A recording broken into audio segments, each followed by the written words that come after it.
लोकसभा चुनाव 2024 में भारतीय जनता पार्टी का प्रदर्शन उत्तर प्रदेश में बेहद खराब रहा। यानी कि उत्तर प्रदेश में भाजपा फेल हो गई है। सबसे बड़ा झटका तो भाजपा को पूर्वांचल में लगा है।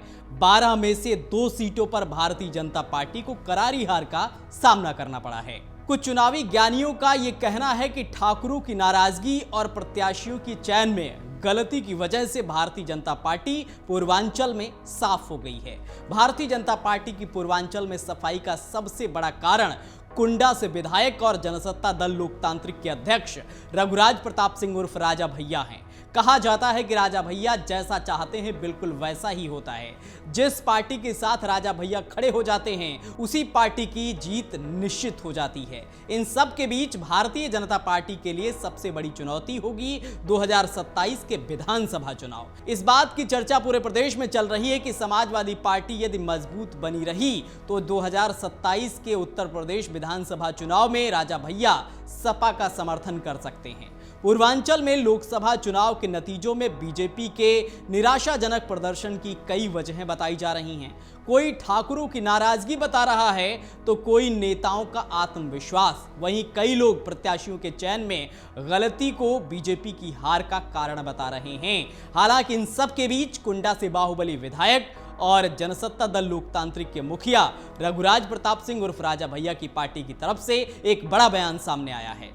जनसत्ता दल के एमएलसी और राजा भैया के करीबी अक्षय प्रताप सिंह ने कहा है कि बीजेपी के पूर्वांचल में सीटें हारने की वजह ठाकुरों की नाराजगी भी है। अनुप्रिया पटेल के बयान का असर भी था।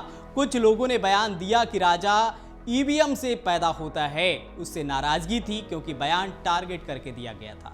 वहीं राजा भैया और अमित शाह की मुलाकात को लेकर एमएलसी अक्षय प्रताप सिंह ने कहा कि उस बातचीत के बाद हमसे पूछा तक नहीं गया, जिसका असर चुनाव में देखने को मिला। प्रतापगढ़, कौशांबी, जौनपुर सहित गाजीपुर की सीट बीजेपी हार गई। अक्षय प्रताप सिंह का कहना है कि राजा भैया के साथ हर वर्ग के लोग हैं, खासकर युवा, और युवा की कोई जाति नहीं होती है। पूर्वांचल की कई सीटों पर असर है, नतीजों में भी इसको देखा जा सकता है। लोकल एमपी को टिकट देने में उनसे गड़बड़ी हुई, पार्टी ओवर कॉन्फिडेंस में थी और ठाकुरों के अपमान को नजरअंदाज कर गई। जब गलत व्यक्ति को टिकट दिया तो इससे जनता में नाराजगी फैल गई। पहले गलत बयान देना, फिर टिकट वितरण में आपसी सहमति ना होना, इन सब का असर चुनाव में हुआ। आखिर में अक्षय प्रताप सिंह ने कहा कि हम आगे किसके साथ रहेंगे ये निर्णय पार्टी प्रमुख करेंगे। सब मिल बैठकर सोचेंगे कि किसके साथ जाना है।